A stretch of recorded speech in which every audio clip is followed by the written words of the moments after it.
On the first anniversary of Russia's invasion of Ukraine, President Zelensky hails his nation's year of invincibility and said it would do everything to win.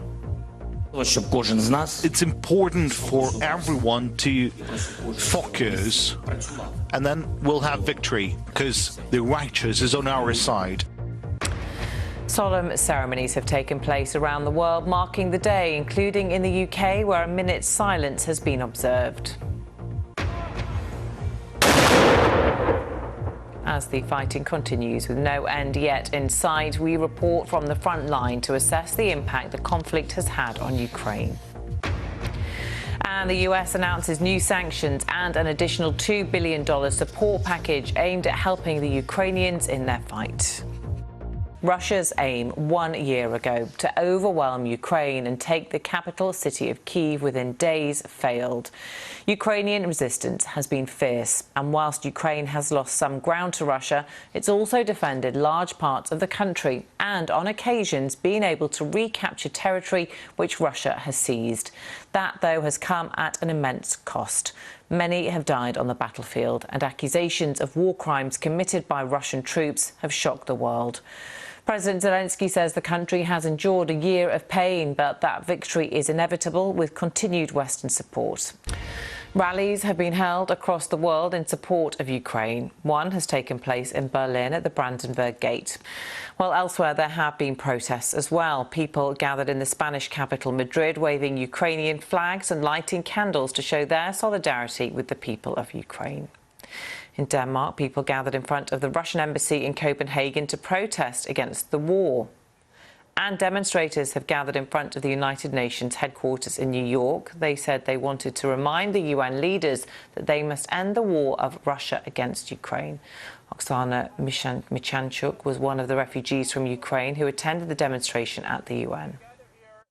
I feel very, very sorry, because in this year was a lot of tears, a lot of cry, a lot of died people, a lot of refugees, millions of refugees, and a lot of horror, a lot of fear, a lot. But also I want to tell that this year also it's a lot of support from all the world. And it should have been hosting this year's Eurovision Song Contest, the world's largest music event. For the first time, a black male who's originally from Nigeria has been chosen as part of the group who will fly the blue and yellow flag at the competition, hoping to bring glory to Ukraine for the second year running. Now, Ukraine has unveiled a new postage stamp to mark the 1-year anniversary of the war. The stamp depicts a boy defeating an adult man in judo. The image draws from Putin, who's a black belt in judo, and the young fighter is Ukrainian. Get Lost Putin is added to the lower left part of the stamp. Kyiv residents queued at post offices to purchase them. Well, meanwhile, fierce fighting has continued in the east of Ukraine with heavy losses of troops on both sides. At least 8,000 civilians have been killed, according to the United Nations, which says the true number is likely to be much higher. One of Russia's key targets is the strategic town of Vuhledar in the Donbass region. The latest Russian attempt to take the town earlier this month ended in humiliating defeat. Well, in the year since the Russian invasion of Ukraine, those displaced by the war have had to deal with the trauma of leaving their homes and their country. For one group of women, a way of coping with that is through embroidery. 75 of them have spent 9 months creating a huge tapestry, which tells the stories of what they have experienced. When you're doing it, you're concentrated on the colors, on the textures. It's calm me down. It was a kind of meditation. Give me opportunity not to think about the problems and what is going at home. It's just healing. This should be made as an embroidery because to me it almost looks like it's 3D. We've created a 100-panel tapestry based on paintings of Maria Primachenko, famous Ukrainian artist. This project found me in the most difficult times.